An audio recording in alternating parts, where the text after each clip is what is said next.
Today's the day, and I found this old recorder, so I'm going to put down here what I am experiencing.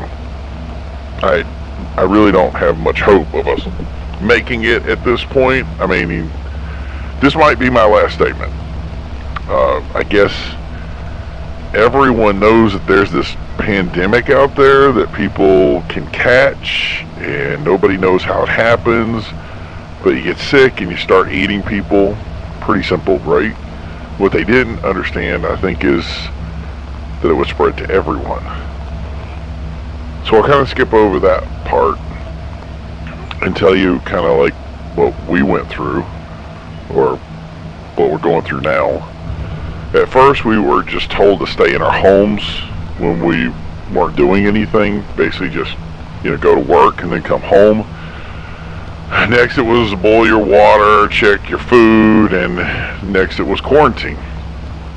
We lived in a cul-de-sac, and we thought it was just like a city thing. A bunch of drugged up folks that got into something bad, and it was terrorizing the city. I mean, that was what the news was saying. Obviously, that wasn't the case. One day we're seeing these people in our community, and they're staring off into space. If you went near them, they attacked you. Then we woke up with them at our windows. And then there were more. We were told we needed to go to shelters, but there was no way we're going to go there. We heard some bad stories too later, so I'm kind of glad we didn't.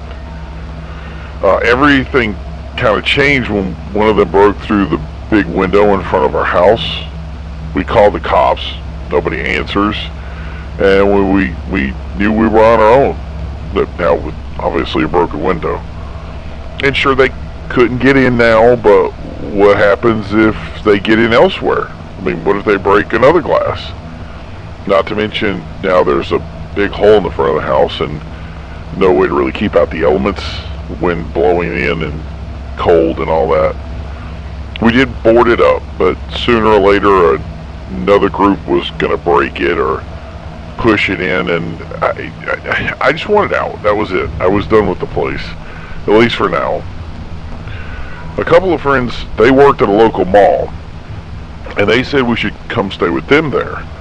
And that when they started closing stuff down, that nobody was even paying attention. The power was still on, they had food, and it'd be good for a couple of months, at least until, everything blew over. Since they worked there, nobody was going to kick us out or ask questions, and honestly, I didn't feel too bad about that idea. My girlfriend Sarah was worried about her parents and said she planned to drive to Poughkeepsie, and I should just go with them, and she would meet up with me when she got back. So that's what I did. I mean, the house isn't going anywhere. She drove me over and dropped me off. All I had was really a sleeping bag, my cell phone, and a charger. I did get a case of water, just in case. And I honestly, I thought there'd be 100 people there, but nope, it was just 5 people. You had to stay in. He's a plumber who worked on pipes in the building itself, so that kind of worked. My friend Larry and Sue, that they worked at Hot Topic, and yes, they look the part. This guy Charlie that worked security at the mall, and he was really zealous about his job. And this guy Pete, who ran the local skateboard shop, and of course me, making a total of 6. Oh, and for the record, my name is Michael Langdon, but he call me Mike, so no shock there. Anyway, so what's it like staying in the mall? It sucks. At first we were trying to find jobs to do, but it ended up being just walking around the place, kind of making sure stuff was where it was supposed to be. Charlie drafted us to do some of his jobs since there was really nobody coming in on shifts to help him. And the mall was simple, 2 stories, kind of looks like an L. About the only thing good about it was it had a grocery store on one end, and that was a really good thing because it had a great stockpile of food. I think it would have lasted a really long time, which I figured is why they chose the place. What really worried me was that there's glass everywhere. The foyers, the fronts, the backs, everything is just glass. Every door basically a glass entryway. Charlie had thankfully turned all the automatic stuff off, so it didn't just open when somebody walked up. But basically the day-to-day was just kind of watching those doors, going to the grocery store to get some food. Basically don't break anything, play a card game or something like that. The sleep setup was kind of weird. The rooms were just the office cubicles, and my sleeping bag did not last hardly a night. I didn't get any sleep the first night, and I went on a search for a cot. I was thankfully able to find one, and I didn't get yelled at too bad for taking it. I don't think he even knew. And even then, even with the cot though, my back is just killing me. It is so uncomfortable to sleep on this stuff. I don't think I'll ever be right from the cot thing. But then after about a week of not being able to wash or clothes and stuff, that became the real problem. And Stan, he's always grumpy, so just think of Stan as the Mr. Grumps, and he said he was going to steal a washer dryer or something if Charlie didn't let him have one from one of the stores. So now that gave us the ability to do laundry. So, and that's kind of how it went. We'd all grumble about something, and then Stan would make a big stink about it. Sue would try to calm everything down, and finally Charlie would kind of relent to whatever we wanted. If we wanted, a bed or a thing or whatever, he would still make sure he didn't want us to steal stuff, or, like for him, this was kind of like his job. So, but it just would be that little banter back and forth until something would happen, and then we were, okay, whatever it is, we got it. My back is hurting. Okay, go get him, Stan, and it would just start all over again. And that is the next thing was obviously cubicle space for sleeping, and tables and chairs to eat on, that kind of thing.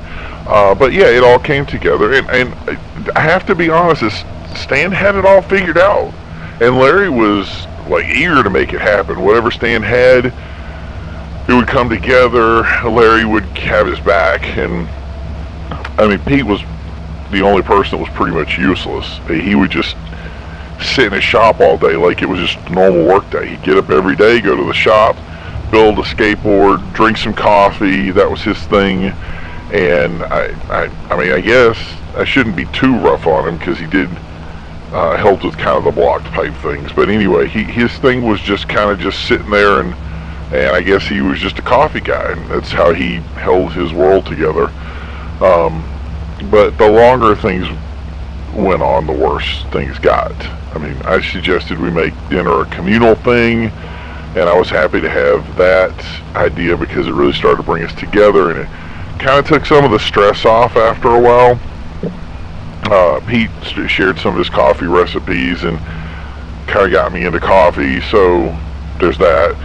But thanks to the grocery store, we had a ton of coffee. So, I mean, as long as we had water, we had plenty of that, right? I mean, at least we thought we did. But anyway, I lost track of time pretty much around that time. But at one point, the power did go out. And we thought it was kind of a temporary thing because it sputtered in and out all the time. Now and again, it would just go out and then it would come back. But unfortunately, this was it. It was out for good. We had generators, but Stan, again, the voice of reason, was saying we should only use them in case of emergency, which we really agreed to. So we went from basically television sets trying to tell us what was going on to a radio from electronics and a stockpile of batteries to run them. So that was good. We still had access to the outside, even though the news was getting a little weird. We had heard that things were getting worse and worse instead of better. And the realization was that this place was going to be probably our home for somewhat of a long haul. So even worse, since my phone wasn't working, I hadn't heard from Sarah, and I was really starting to get worried. Now that I couldn't charge it, now I really was alone. Even worse, Sue wasn't taking things well and developing some, I'm going to call it cabin fever. She kept saying she was just going to go for a walk, and which, that didn't work. She stopped coming to dinner, and we kind of started avoiding her as, you get pulled into these weird conversations with her about how all this is making sense to her, and she had it all figured out, but it got real bad and eerie, and basically that we were food in the future, and I don't even want to think about it. But anyway, it can't just say it came to a point where nobody wanted to talk to her, and there was a good reason why. And she really wasn't putting in much work at that point either. It was kind of just delisting her way around the building, all messed up. So, and things weren't about to get better either. At first, the water stopped working. Stan said there was water in the line, but he couldn't figure it out, or why it wasn't bleeding, or how it was supposed to just drain, or whatever. And we realized we hadn't stockpiled anything. But there was bottled water at the grocery store we could use if we needed it, but that would have just been a patch until he could get it working again. We'd still need the water to run. I obviously I don't understand it, but he did pull water out, and he filled up a bunch of jugs. But after 3 days, he still couldn't get it back, and we were starting to really see his frustration and worry, and we were starting to feel it. So for the most part, the parking lot was empty. So I'll just say that. But it was a long way to either side of the woods, for that matter, and to hide. And you never knew what was coming out of the woodwork. And we had heard screams, and there were bodies out there that we have to go through. And we had thought, once that water thing, that we had thought about escaping before it got bad. But Pete said the military's going to intervene, and we just had to rush it up in some way, or to get out of our current situation. If we get out of this predicament, we've got it. He's got it. So, and he was sure of it. So I guess in those video games, he had seen all that stuff before, and so he figured it out that he knew exactly what he had to do. And we had seen helicopters and planes from time to time, and he went to one of those stores and picked up a flare gun and went up to the roof, and said he was going to wait for a helicopter. Charlie was about as unsure about using it as anybody, but Stan, he was frustrated. He was like, what could it hurt, right? Anything to kind of get us out before, I think he didn't want to have any of this on his hands if stuff went bad. But Pete sat up there for easily 3 days. We're talking almost day and night. I don't know if he even slept. But the second he saw something that he thought was a helicopter, he fired that sucker off, and he was aiming for whatever it was. Nobody was up there with him, but that's what he said. And we had an idea that it went off, so I think he meant to just release some of the building tension, though, to get the pressure off us, to kind of say, look, we're taking action to get ahead of it. But 2020 is perfect when you're looking back. But the truth was it did the opposite. And I have tension just thinking about it. He came down to tell everybody that he set this thing off, and then he went back up. But by the time he got back up, those things were already coming from the city, and they just kept coming. It was like basically sand dropping out of an hourglass. It wasn't fast. It wasn't like, tons of infected running at the building, but it was going to be something that kind of like snuck up on you, and that was the worst part. And Pete unfortunately didn't say anything. It was like he expected it to just kind of blow over, like it would be one or two, and I can see how that kind of makes sense. But when Larry finally noticed it, Pete admitted it. that they were just coming, and we knew it was going to be a problem. Instantly, we knew. Larry said it's time to leave, but by the time we started even thinking about putting stuff together to take off, we couldn't anymore. Stan was saying they'd overwhelm us easily, and he's right. So, and that kind of sent Sue into a tizzy. She kind of fell off the edge of the cliff, and she just kind of sat in her room screaming for what seemed like an hour. Larry finally got her to shut up, but she wasn't going anywhere. So that kind of slowed us up to even making any decisions, which, now things are even much worse. And that night, so we got everything in the day, we come to our night to get our food, and we're eating and trying to think of what to do, and Stan kind of hit us with, the hard reality. Like, we had a day, maybe hours to figure this out. Either we run out of water waiting for rescue, or those things finally break through the glass, and we've got a fight on our hands. And we decided right then and there that we were going to start boarding up. And it was basically just me, Stan, and Larry, and Charlie. Charlie just kept watch to make sure that, to see where they were pressing, if we were making noise, they were coming to us. But we just started building that barricades right then and there. Whatever we could do to slow down this onslaught, we were going to do it. And we knew the little chamber between the first glass doors and the second glass doors. So the first glass doors were useless, and the second doors were going to be the only thing that kind of held it back.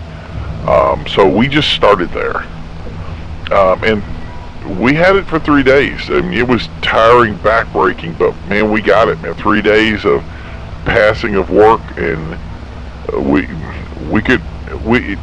the worst part is you could already see the glass breaking. Like, you could watch at the front and see them lean against it, and it would either flex or start to crack. You could hear it.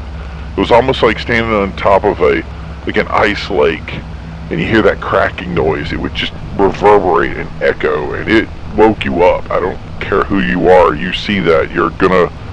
It's a wake up call. Then Charlie runs out, and he said somebody had been talking to him on the radio. He said the group said they were military guys, and they had seen our flare, and that they were coming to rescue us, and asking if there was any great place to come to, any good door to enter. And Charlie had already told them that the service entrance was the clearest entrance they had. It's kind of like a back door with a metal cage to it. So they said they could use that door to get in. And I was really wary of this, and I said so, but it's a little late now. He'd already gave him an order, and it was given, so they were coming. And what do I know, right? Because here's the truth. They sounded like they were blasting their way through Iwo Jima as they came up. It was just driving on the back of a pickup truck. They were shooting from the truck bed. Anybody that they could blast at, they were blasting. And they finally got to the back door. Larry had volunteered to open it while Charlie was on lookout.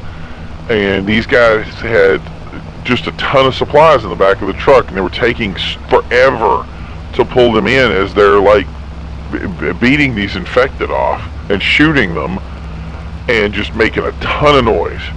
And Larry was beating off the infected with a crowbar and just yelling at them to get in, trying to get out further, sort of trying to push that line, if you will, back. And he wasn't paying attention. I guess he didn't hit this one hard enough, and it bit his leg, and I mean really badly. It was probably one of the worst injuries I've ever seen in my life. And thankfully he hobbled back in. We got the door shut, but these military guys, even though they were unthankful, ungrateful, they were just, all business. They did have a wrap, and they were able to get him wrapped up really good and stop the bleeding, at least for the time being. So, to try to piece this all together, I mean, the first thing is you get Larry back to his room, make sure he's okay.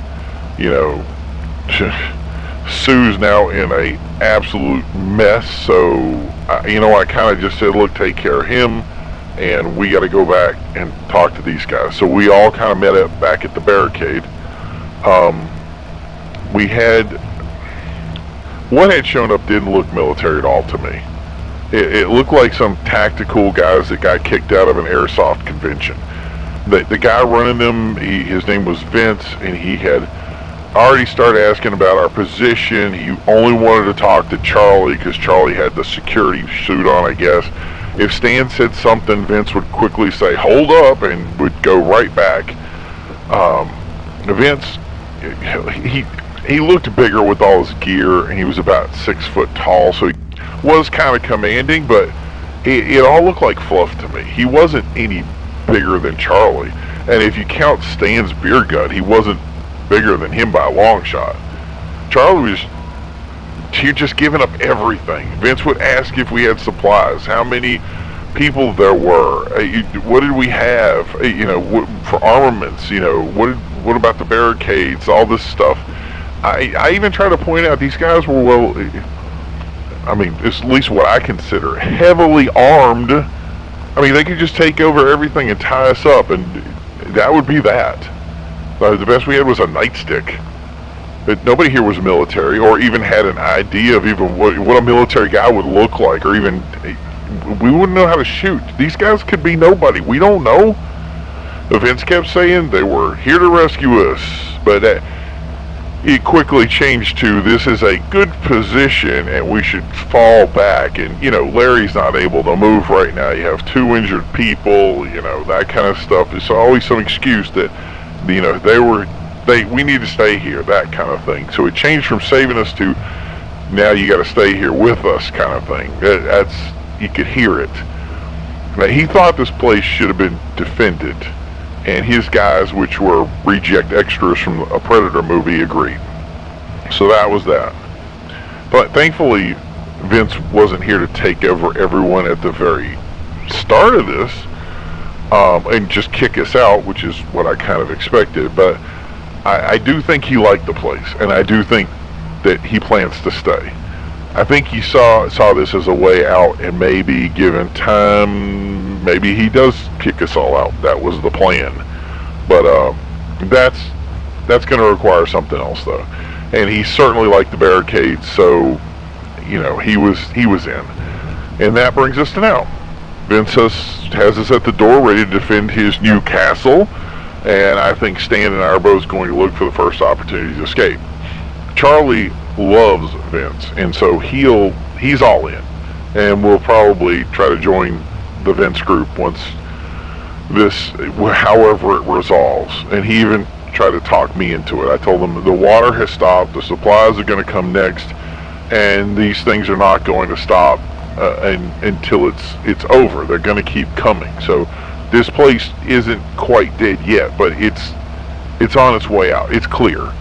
The only bummer I have right now is that Larry is just badly hurt, and Sue is completely useless. And how do I relegate that with being a friend of mine?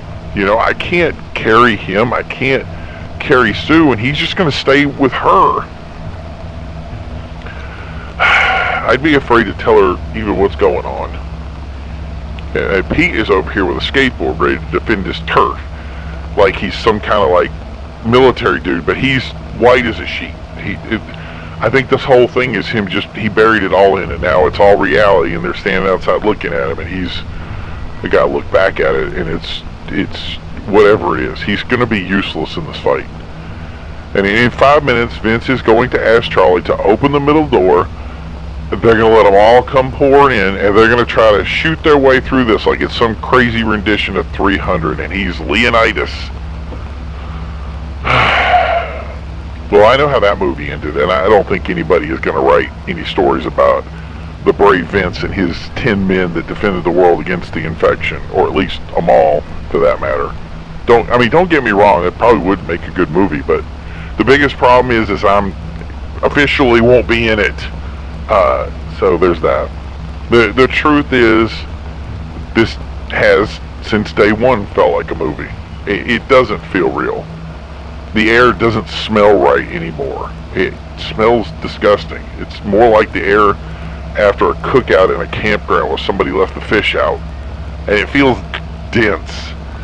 It feels like I'm going to wake up and Sarah's going to say, hey, I think you had a bad dream. But as I go out there, I realize I got to put my game face on, and I got to deal with this shit. This is the reality right now. And I have to be honest, I don't think Stan is going to survive either. I mean, he's years of working on his knees, he's got a busted back. I mean, he can't even run. And that just leaves me hoping I can run under a hail of shotgun fire. I hope that Vince just doesn't turn on us and shoot us all on the fray and claim it was an accident to Larry. That's kind of what I'm expecting. He had been eyeing Larry ever since he came in too. Like because he isn't in the fight, he's a loose thread that needs to be cut out. I don't know, those guys, since they came in, were just looking at him like he was a piece of steak or something. Like he was infected.